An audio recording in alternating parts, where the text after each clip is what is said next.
Hey guys, how's it going?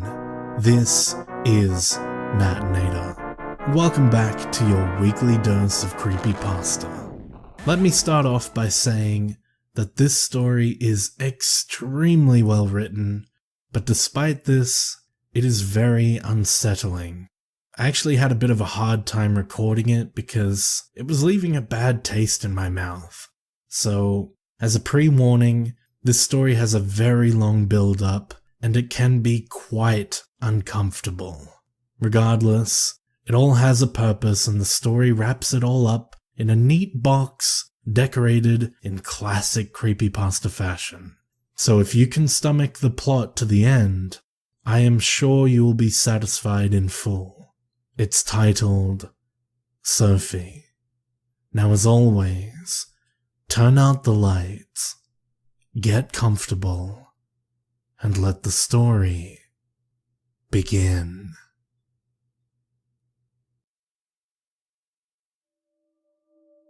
Frank's heart sank as low as it could go before he even finished reading the email. Another job opportunity was out of his grasp before he even had a chance to make it to a second interview. And he knew why. It was Rudy. I know it was. That fucking bastard. Rudy was his old manager from his old job. The one he had gotten fired from over 10 months ago. He pictured the recruiter calling Rudy for a reference, and he could see in his mind the smug look that Rudy must have had as he listed all of Frank's flaws and expressed in great detail the reason that Frank had been let go. "It's bullshit. I didn't do a damn thing wrong," Frank muttered as he pulled out a Marlboro from the pack on his computer desk.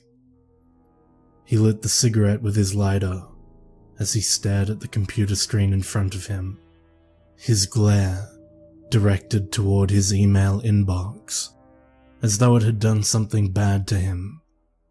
After slamming the lighter back onto the table, he took a very long drag from the cigarette. Blowing out smoke, he pointed at the screen. "I didn't do anything to deserve this," Frank screamed, the words barely audible with the cigarette dangling from his lips. "Fuck you, Rudy. Keeping food off my table for a couple of pictures? You dirty, rotten piece of..." Frank refrained from screaming more, once he realized that it would be pointless to chastise a computer. He only wished Rudy was around, so he could punch him right in the nose. The image of a bloody-nosed Rudy gave him a chuckle, which he suppressed with a cough that lasted longer than he would have liked. Once his lungs were clear, he took another long drag. Then he sat back down at the desk, knowing that he would have to continue his search. He wasn't sure how much longer he would last. His savings were being depleted slowly but surely. He'd been out of work for far too long. If he didn't find something soon, he'd be in trouble. He began to go back to one of the job boards online. As he skimmed down some job listings, he came across the one he had just been turned down for again. Rudy's smug face popped back into his mind, a little less bloody in his imagination this time. A strong feeling of discouragement came over him like a tidal wave. Frank stood from his desk and began to pace his living room, continually taking drags on his cigarette as he tried to walk off his anger. But the anger would not pass. He was really pissed off. At Rudy, at the recruiter for believing Rudy's horseshit, and at the summer heat that filled his apartment. "God damn, it's hot in here," Frank muttered as he turned his oscillating fan to its highest setting. He stood back and stared at it as it hummed and vibrated, unable to enjoy its lukewarm breeze within the confines of his steamy apartment. "Forget this," he said, almost growling his words. Frank didn't even bother to turn his computer off as he stormed out of his apartment, slamming the door hard behind him. He needed to clear his head. A walk on a sunny August day would hopefully do just that. As he exited the front of his apartment building, he took a deep breath and tossed his cigarette butt into the bushes that adorned his building's front yard. It was a very bright afternoon, and he felt much better just being outdoors. He had been cooped up in the apartment far too long, sitting at his computer, typing away, filling out endless applications. All he ever seemed to look at lately were applications, each one filled with menial information sent to prospective employees who never even met him, yet had no qualms about turning him down and rejecting him coldly. And of course, it was always coldly. All of them were judging him, based on an innocent pastime that had hurt nobody. Still and all, he felt the familiar pangs of guilt begin to consume him again. Should never have had those pictures at work, he thought, as he started to leave his block. He needed to get his mind off of things. But a mere walk down the very boring city streets he saw day in and day out wasn't enough. He needed tranquility. He wanted to immerse himself in nature and escape to a new environment somewhere. Not only physically, but emotionally as well. He wanted to find peace.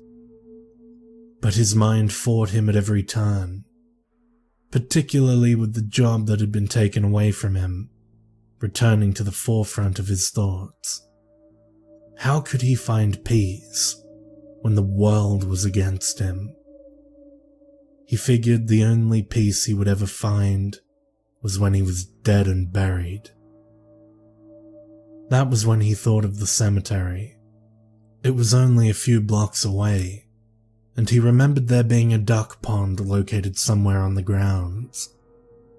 What sounded more tranquil than that? Peace, nature, and barely anybody around to bother him. Deciding that was where he wanted to be, he turned left at the upcoming corner and headed towards Cedar Hill Cemetery. The large gateway greeted him as he arrived at his destination. As he walked in, he scanned the area to see if there were any people out and about. He saw no one, figuring that because it was a weekday, most people would be working. They would be too busy slaving away for a company that didn't care about them to mourn anybody, which meant he could mourn his own pathetic life without any gawkers present. It only took him about 20 minutes to get to the center of the cemetery. Frank was happy to see only one single groundskeeper riding a tractor in the distance as he walked past the many tombstones on his path to the pond. He would be able to be by himself and stew in his own misery, but maybe not complete misery. He approached the duck pond and cracked a slight smile. There were about 6 ducks wading slowly across the pond, and the water fountain in the very center was spitting 2 cascading streams of water back into the pond itself. This flow of water made the whole area seem to cool by about 10 degrees, particularly in the shade of one of the trees looming over the side of the pond. It was the very definition of tranquility. Frank sat down on one of the benches and took in the sunlit sights. His problems wouldn't find him here. He could be at peace here. He fixated on one of the ducks that waded close to him. He grew envious. "Lucky little duck," he said. "Get to swim around all day with your family and get fed by people. Wish I could join you." That was when he heard her voice. "Hello," the soft voice said. Frank turned around and saw a little girl standing a few feet behind his bench. She smiled at him as she nervously twisted her upper body the opposite direction of her lower half, her hands coyly clasped behind her back.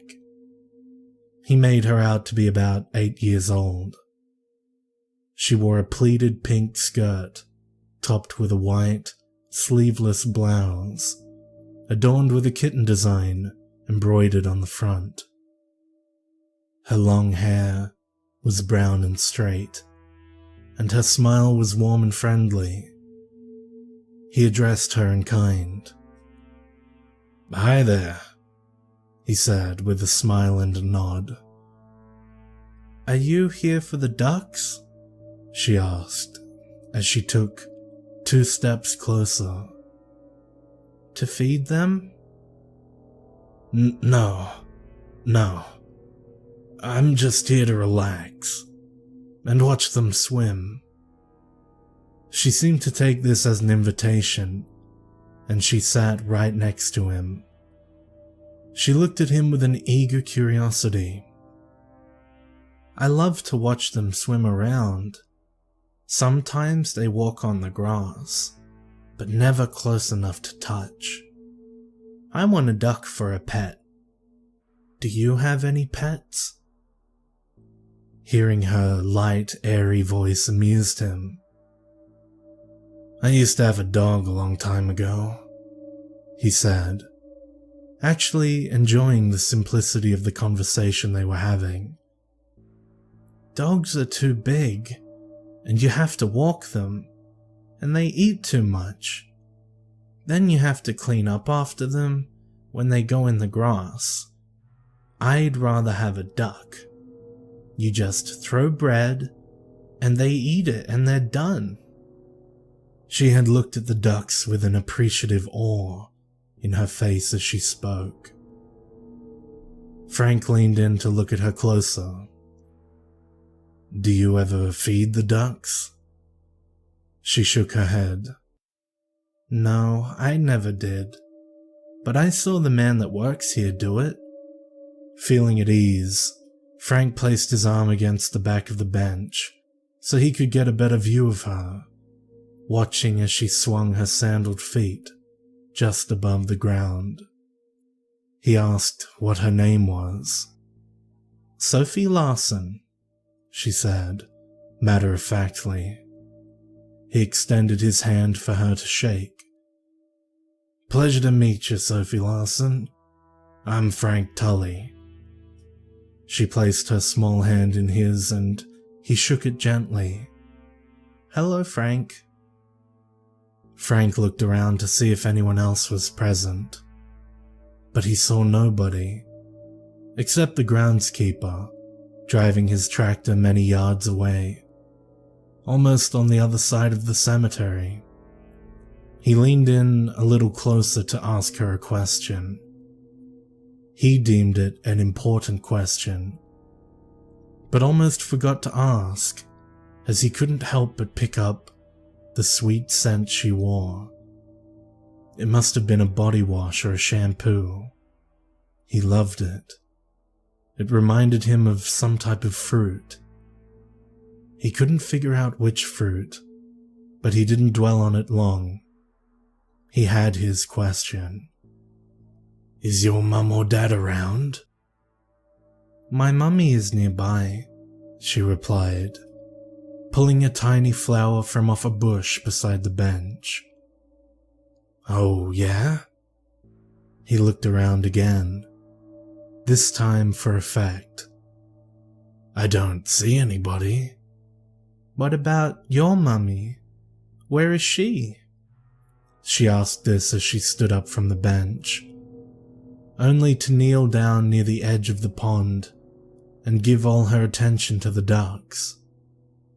She put out both her hands as if though she wanted to grab the ducks if they would come close enough. It was typical childlike behavior. Frank shifted his body forward on the bench and tilted his head slightly. My mother passed away many years ago. Sophie turned her attention back toward him and now walked over to the side of the bench and sat beside him. Oh, do you miss her? Frank shifted his body on the bench again to remain in her eye line. Yes, but she was very old and sick, I'm afraid. It was her time to go. I'm sorry. She placed her hand on his arm to convey comfort. Don't be sad. Frank smiled and touched her bare knee. Thank you, but I'm not sad. Not if I have friends like you. We can be friends, right? His hand remained on her knee. Her eyes lit up. Can we be? I never had any grown-up friends before. You do now, he said, smirking ever so slightly. He suddenly noticed an elderly couple walking down the path that surrounded the pond and moved his hand quickly from her knee. He continued to talk to Sophie as he carefully kept ticking his eyes at the couple until they had finally walked out of sight. He was relieved they didn't stop at the pond. It gave him the chance to get to know Sophie. They talked about games and toys and their favorite animals, all for a good 25 minutes, until Sophie got up to leave. I have to go now, she said, to see my mom. Frank looked disappointed. Can't you stay a little longer? He asked, watching her start to walk off. I could help you find your mum for you. He figured she must be nearby, visiting a departed relative. Sophie laughed. Silly, I know where she is. We can see each other next time, Frank. I always come here to play. Frank sighed. Okay, well, it was nice meeting you. He waved at her as she reciprocated with a wave of her own. Bye, Frank. She started to skip off down the path. Frank turned forward in his seat and looked at the ducks. He felt good. He hadn't felt that good in a long time. Sophie had lifted his spirits during a brief period of despair. But now, he had something to look forward to. Seeing his little friend again. When he turned back around to get another glimpse of her, he saw that she was nowhere to be found. He tried to see where she could have gone, what path she could have taken to get out of his sight so quickly. But he didn't think about it too much. Kids were fast, and Frank was hungry. It was time for lunch. He took one last look at the duck pond and walked off, heading to the nearest pizza place for a slice. The next day, Frank decided to visit the pond again. He didn't feel like filling out applications at his computer when there was another beautiful summer day awaiting him. Besides, who knew if he wouldn't get lucky and run into Sophie again? Luck was on his side.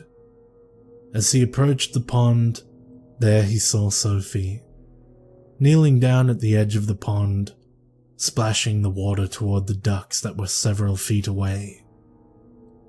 He approached cautiously at first, but once he saw that there was nobody else nearby, his enthusiasm kicked in. "Hi, buddy," he said in a loud, almost high-pitched voice. Sophie turned around and got up from her crouched position. "Frank!" She jumped up and down as she got nearer to him, signaling to Frank that she was happy to see him. Frank sat on the same spot on the bench as the day before, and Sophie stood directly in front of him. She could barely contain her smile. He felt the same way. "Did you miss me?" he asked. "Yes." She sounded like she meant it. Frank liked that. It gave him confidence. "Awesome." He reached into his pocket. "And I have a surprise for you." Sophie clapped her hands as she jumped up and down in place. "Ooh, what is it? What is it? Tell me." He pulled out a small Ziploc bag with breadcrumbs and held it in front of her. The joy that filled her was overwhelming. She could barely contain herself. With her eyes wide, she accepted the bag as Frank placed it in her small hands. "I brought bread for the ducks," Frank stated, emphasizing every syllable. "You can feed them all you like today." Sophie seemed speechless. She only let out a happy sigh. This appealed to Frank. Thank you, oh thank you," she finally uttered, as she seemed to have trouble opening the bag. "Here, sweetie, let me." Frank took the bag from her. He opened it and took out one of the bread pieces as he stepped with Sophie toward the edge of the pond. "Now watch," he said.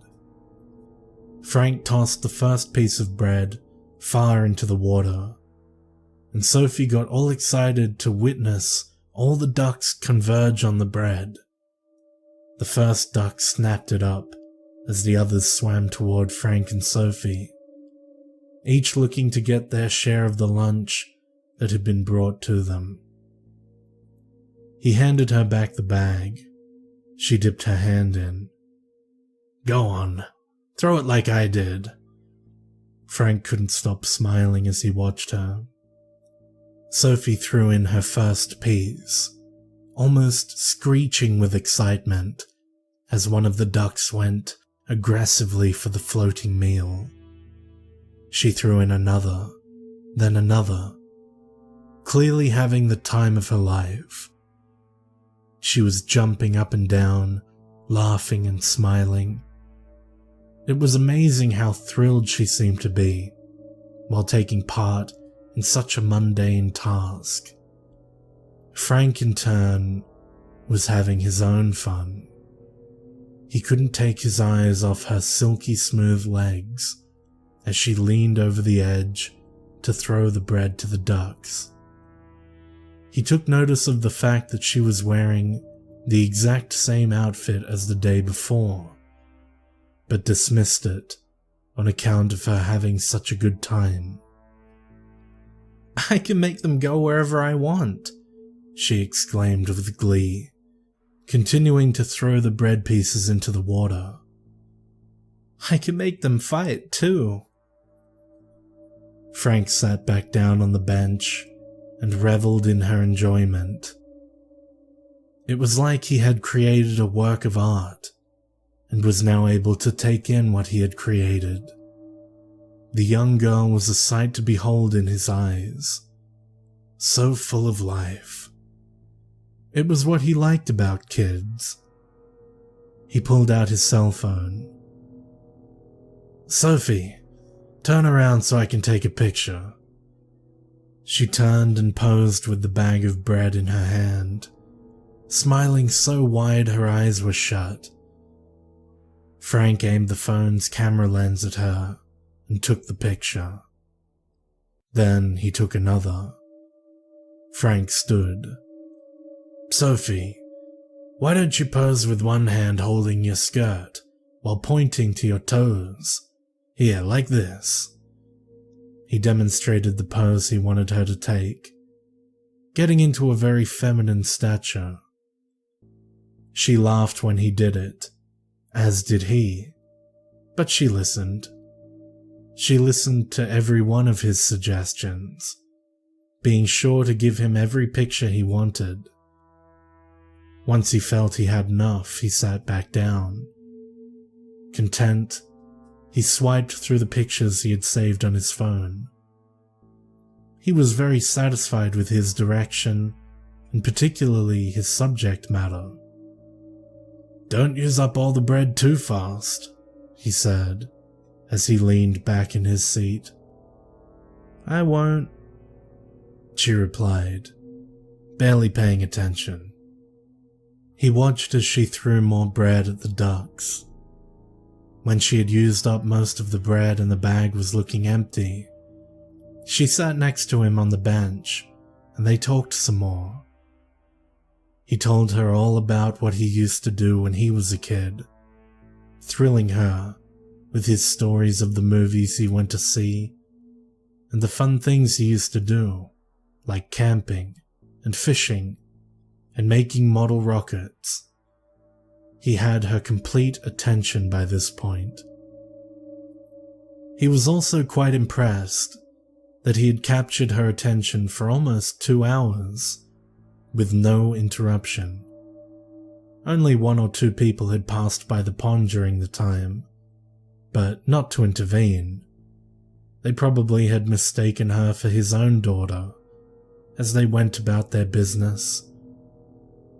But the question he kept thinking about was where her actual parents were. He decided to approach the topic. "So tell me, Sophie, where is your mummy? Does she mind you being here alone?" Sophie played with one of the flowers off the bush next to her again, fiddling with it between her fingers but not plucking it out. "No. She knows I'm a big girl." Frank started to stroke her hair. "That you are. But she must live nearby, right?" Sophie nodded. "Yeah, we live over there." Sophie pointed over the rear of the bench. Frank looked over into the distance and could see the direction she was pointing. Past the graves and over the tops of the trees, he could make out the apartment buildings that were just across the street from the cemetery, well past the fence on the other side of the grounds. "Oh, okay. That's not far. Do you have any other people that you live with? Brothers or sisters?" Sophie shook her head. "Nope, just me and my mummy." She got up and seemed restless as she started picking small flowers from out of the grass in the surrounding area. Frank was curious to know more. "But isn't your mummy at work right now? It's a weekday." Sophie didn't look at him. She just continued to pull flowers as she spoke. "She's sick, like your mummy was. She always stays home." Frank nodded to himself. It made sense. Sophie didn't live far. Her mother was probably bedridden, sleeping while her daughter came outside to play for a few hours. A few hours. That was all he would need. Frank sat up straight and spoke with enthusiasm. "Guess what, Sophie? I have another surprise for you." His tone and words drew her attention from the grass. She stood and looked at him with pure eagerness filling her innocent face.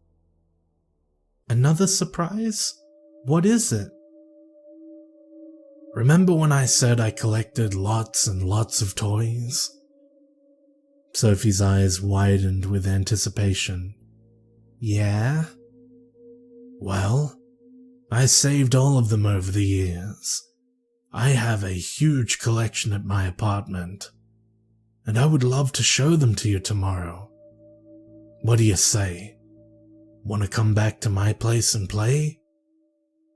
His heart raced as she jumped up and down with excitement. Yay! I definitely want to. Can we go right now? He would have loved to go away with her right then, right there. But he had already spent 2 hours with her. Any further time spent away from her home could cause people to worry and come looking for her. He didn't want to worry anyone. If he could spend 2 hours today, he surely could do the same the next day. That would be enough time to play. Plenty for what he had in mind. Not right now, but definitely tomorrow. I don't want you to be away from your mother for too long.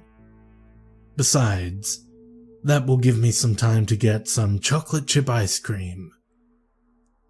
She clapped her hands in delight. Oh, yay! That sounds good, right, sweetie? He placed his hand on her shoulder, rubbing her arm up and down as he watched her nod in agreement. Oh yeah, I love ice cream. I used to eat it all the time. He couldn't contain his smile as he cupped both her hands in his and pulled her closer to him as he remained seated on the bench. Well, tomorrow, you can have as much as you like. Just one thing. He paused, making sure that the most important instructions be made absolutely crystal clear. He spoke slowly as not to lose her attention. Make sure this stays our secret, okay? Don't tell anyone, not even your mummy, okay? She looked puzzled. Why don't you want me to tell her? He swallowed before speaking. Well, she might not like you hanging out with a stranger. You know how adults can be. So it's better if you don't tell anyone. Because we know better. We know that we're really good friends, right? She smiled. That's right. You really are my friend. Super, he said as he tapped the tip of her nose. And that leaves more ice cream for us. He grabbed her belly to gently tickle her as she laughed. So meet me here tomorrow at 1 in the afternoon. Then we can walk back to my place. When we're done playing with all my toys and games and stuffing our bellies with ice cream, I'll bring you back, okay? She nodded in agreement. Okay. He placed his face closer to hers as he put his forefinger up to his lips and he whispered, And remember, it's our secret. Shh. Our secret, she mimicked him, barely able to match his shushing noise as she laughed uncontrollably. He watched her walk off after that, keeping his eyes on her the whole time as she disappeared down the path that led to the trees in the distance. Once she had moved out of sight, he turned and walked away, his heart beating faster than it had before. He was excited. There was much to do. The first stop on the way home would be the supermarket. He bought 5 different flavors of ice cream and rushed home with them, as though they would melt if he didn't hurry. Once home, He pulled out all his game boards and collectible toys, set his video game console up to the TV in his bedroom, and tested a spot on the bed where they would both sit as they played. It was a small bed, but he got enough pillows and smoothed the sheets out to make sure it would be comfortable for two people to lay down on. Everything was perfect. There was just one more thing to prepare. Perhaps the most important ingredient. He got his bottle of sleeping pills out of the bathroom closet. They were prescription strength. He knew they would work, but he had to test something. With a spoon from the kitchen, he mashed one of the many tablets into fine dust. Yes, that would work. 4 or 5 of those would easily mix in with the ice cream he had bought. He was set for his visitor. He could hardly sleep that night, waiting for the next day to come. He arrived 15 minutes early at the pond. He sat on the bench and kept looking all around. The cemetery was as empty as ever. Once the time had reached 1:25, he began to worry that she wouldn't be coming. He found this to be extremely disappointing. He stood and paced around a bit, taking full notice of the dark storm clouds that were beginning to form. It looked like it was going to start to pour soon, but he hadn't thought to bring an umbrella.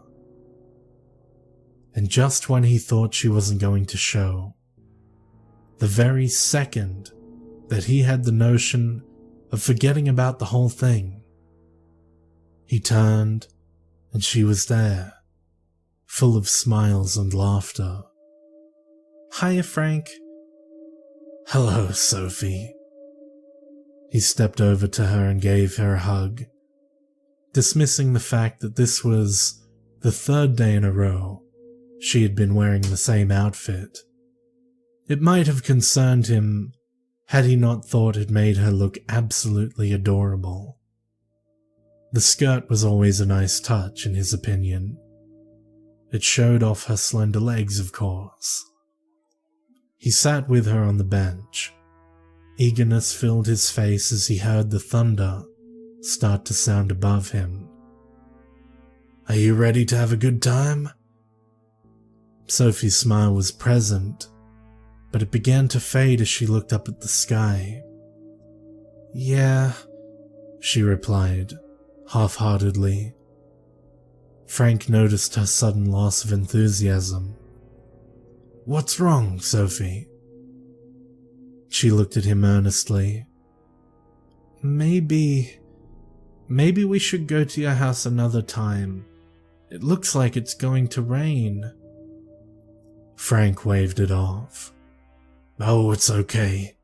By the time it starts, we'll be at my place, nice and dry, as long as we leave now." He stood and held out his hand for her to take, eager to get moving. Another faint rumble of thunder drew her attention toward the darkening sky. "I don't know if I should.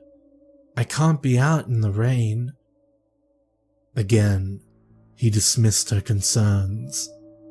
"Oh, a little sprinkle won't hurt you." She looked at him with a serious expression. "Oh, but it can. I should go home." Frank was getting a little irritated, but he didn't want to show his emotions and scare her off, so he laughed. Then he said, "Sophie, I promise you won't get caught in the rain, but only if we leave now. You do want to see where I live, don't you? I mean, after all, I bought all that ice cream just for you."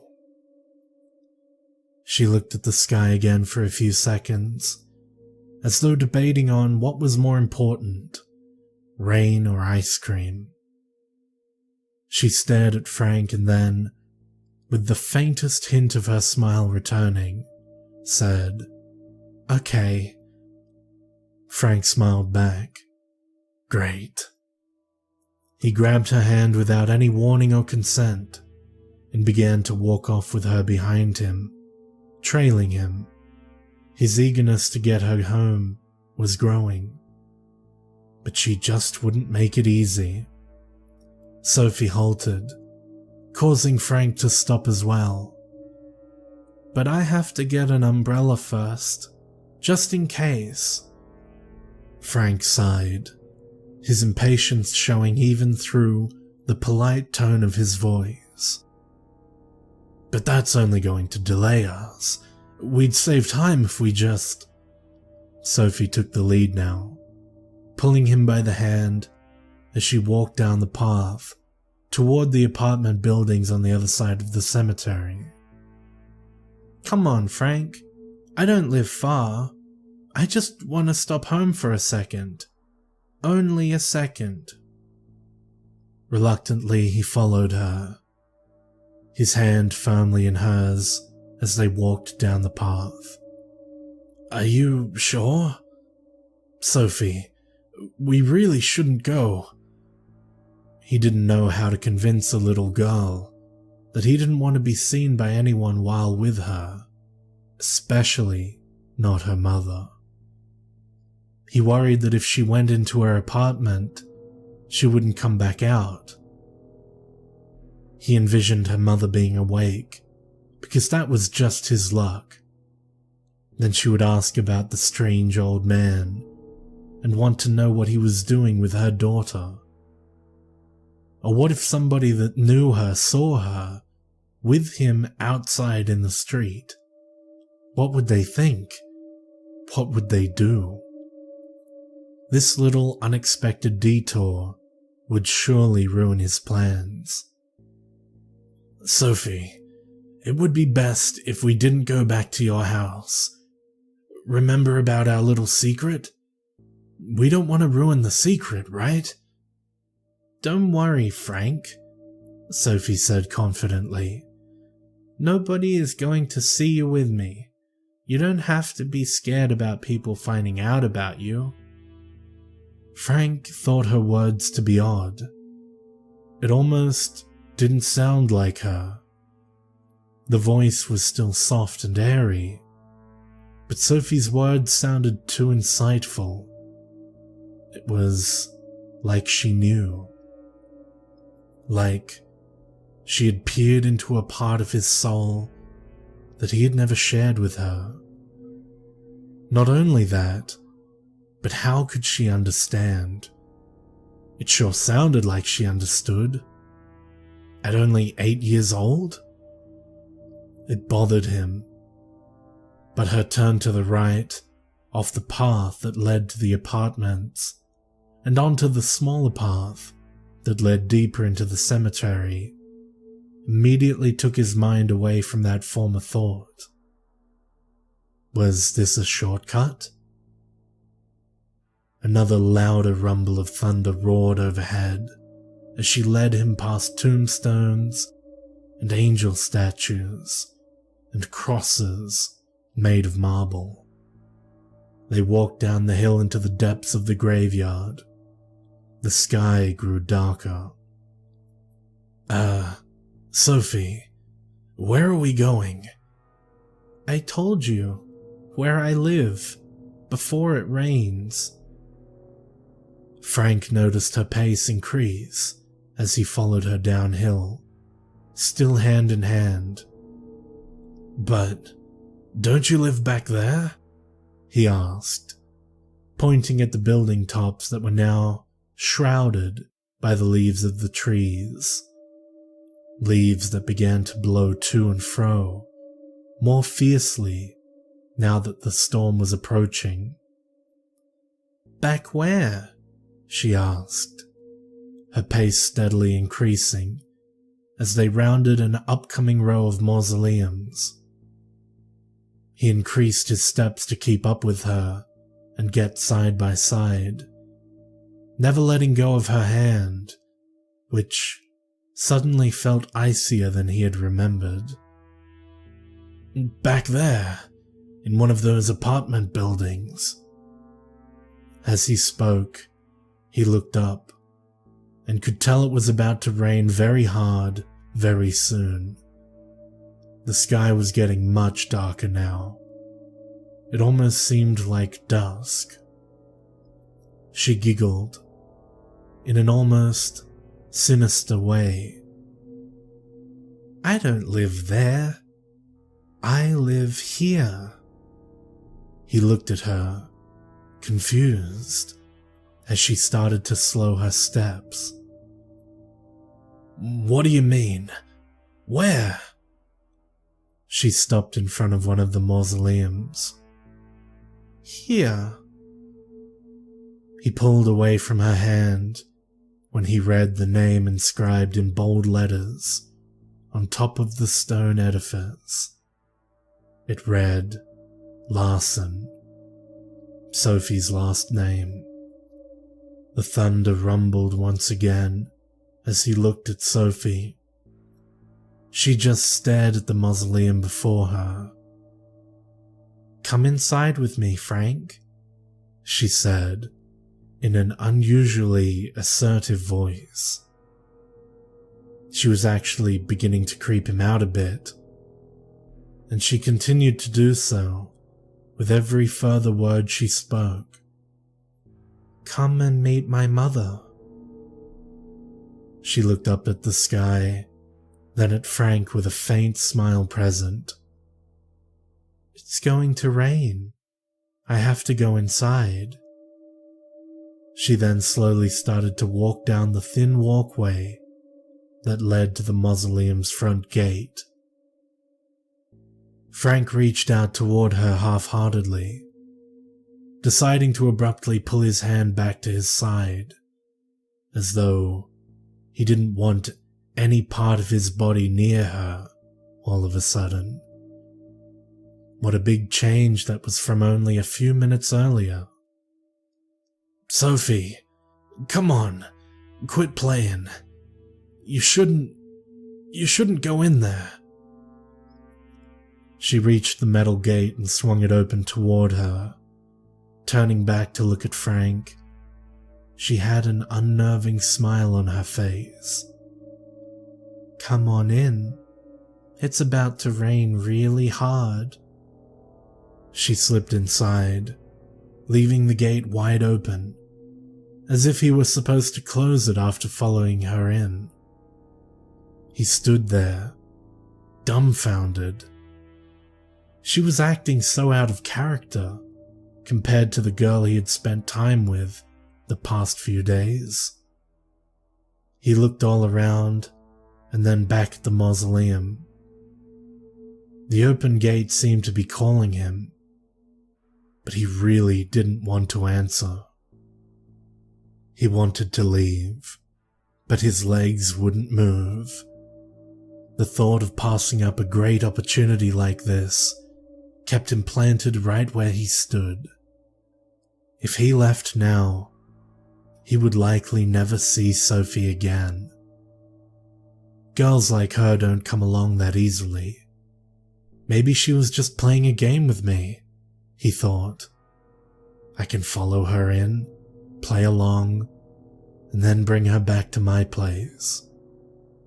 He thought this just as he felt the first raindrop, then another, then another. It began to pour. He didn't want to stay out in the rain, so he walked down the path toward the mausoleum. His steps increased as the rain beat down against the pavement and grass even harder. Upon touching the gated entrance, he felt the chill of the crypt come over him. Once inside, he peered to see Sophie with her back to him, staring at the wall in front of her. "Sophie!" he called out. "Sophie, what are you doing in there? We can get in trouble for being in here, you know." She just stood, staring at the wall. He slowly approached. "Sophie, why won't you answer my—" That's when he noticed the tomb. She was looking at the plaque in front of her. He couldn't make out the name because it was too dark. "Come closer, Frank," she said softly, almost innocently. "I want you to meet my mummy." He didn't want to move, so he remained halfway to her and halfway to the exit. He looked back to see steady streams of rain falling like needles outside. "So, let's go to your house and meet her then." "This is my house," Sophie stated. Her words were causing Frank more than just a tinge of nervousness. He wished she had led him to an apartment building. What he would give to shake hands with her mother and turn around and leave Sophie and totally forget all the things he had dreamed about all night long, right now, this instant. Oh, what he would give. But instead, he was here, immersed in this macabre joke she seemed to be playing. He didn't know what was worse, the creepiness of it all, or how good she was at playing it. He needed to talk sense into her. "Sophie, this is a crypt." "I know. For my mother. Because she's dead." Her voice was different that time. It sounded more adult, more serious, devilish even. Her voice sounded so dark, so devoid of anything remotely human at that point. Was this a trick? Was somebody setting him up? Did they know his intentions? Frank tried to swallow, but he could not. Frank felt adrenaline start to run through his veins. He spoke feebly. "Are you playing a game with me?" "Yes," she said, as she turned her face to reveal the reddest of eyes. They resembled embers of coal lodged in her sockets. "I am playing a game, and men like you always play along." Her face had seemingly withered away. Her skin was pale and looked like a rotting carcass in the little light that illuminated the crypt.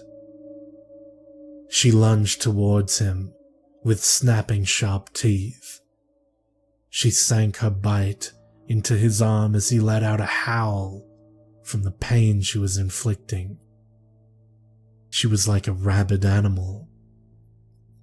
Frank tried to push her off, but she would not release him. She shook his arm in her mouth like a shark would do with a seal. Frank stumbled onto his back, trying desperately to pry her off. She would not relent.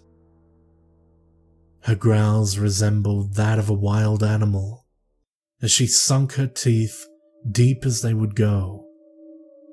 He pounded on her head to get her off, but that only seemed to enrage her more. She viciously clawed at his face with razor-sharp fingernails. He could tell she drew blood, a great deal of it in fact, but the terror he felt as he pushed himself along the floor while on his back helped him overcome any feelings of pain. All he could feel was pressure from her bite and the overwhelming desire to get her off.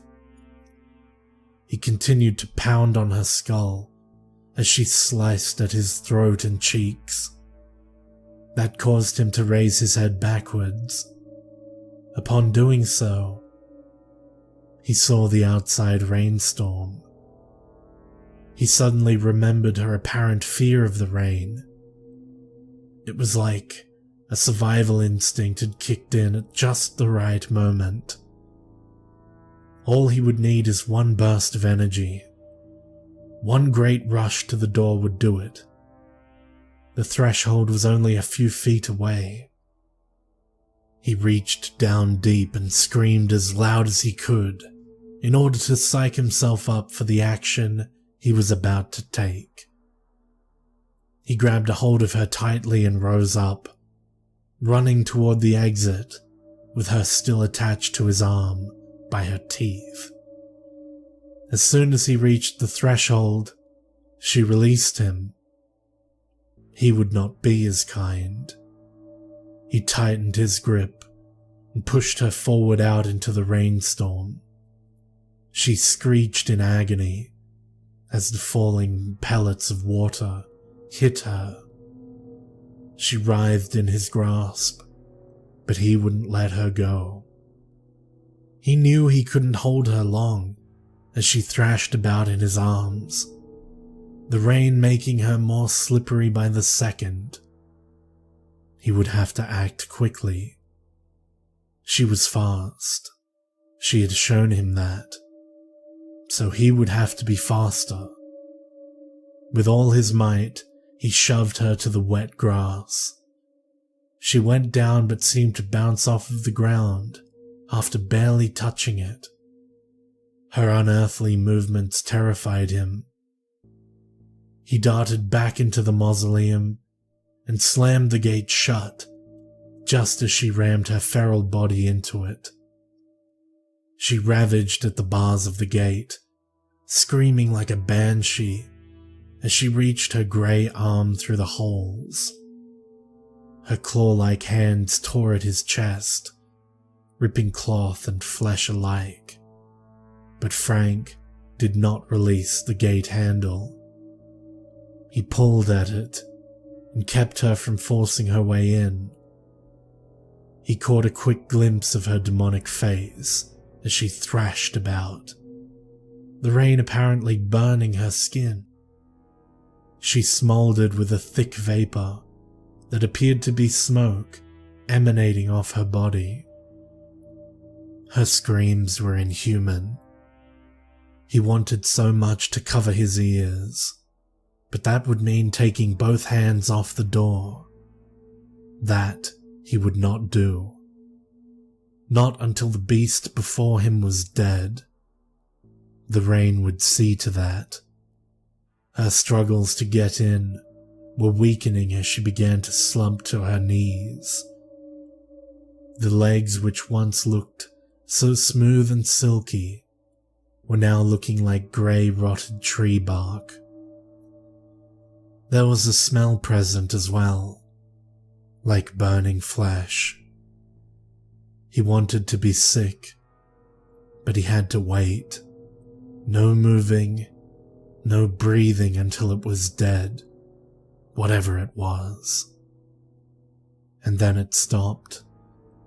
With one final whimper, the thing formerly known as Sophie, the 8-year-old girl, slumped like a half-charred corpse to the wet ground.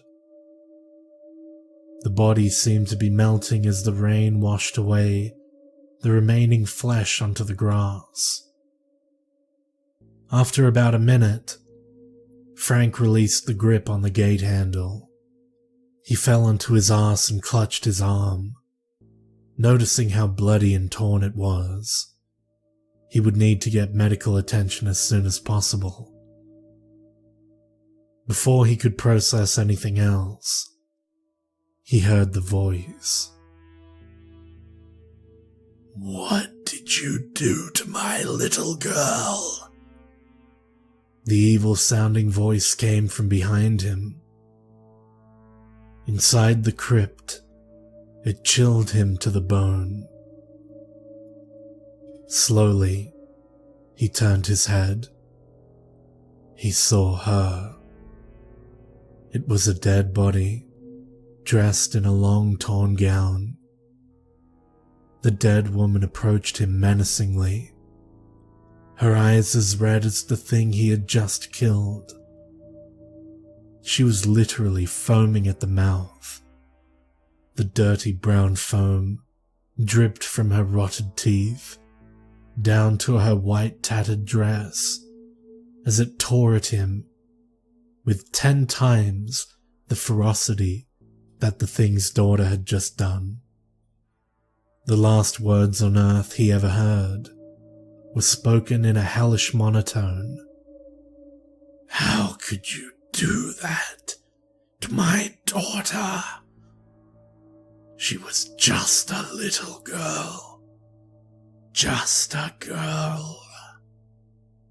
There were other terrible words that followed, but they were drowned out by the sound of the raindrops as they beat against the cold stone walls outside in the unexpected darkness of the afternoon. The next day was sunny and beautiful. The police officers watched in astonishment as the coroner carted out Frank's remains from the mausoleum. Rumor spread that a wild animal of some kind had gotten loose on the grounds, but a search had turned up no such evidence.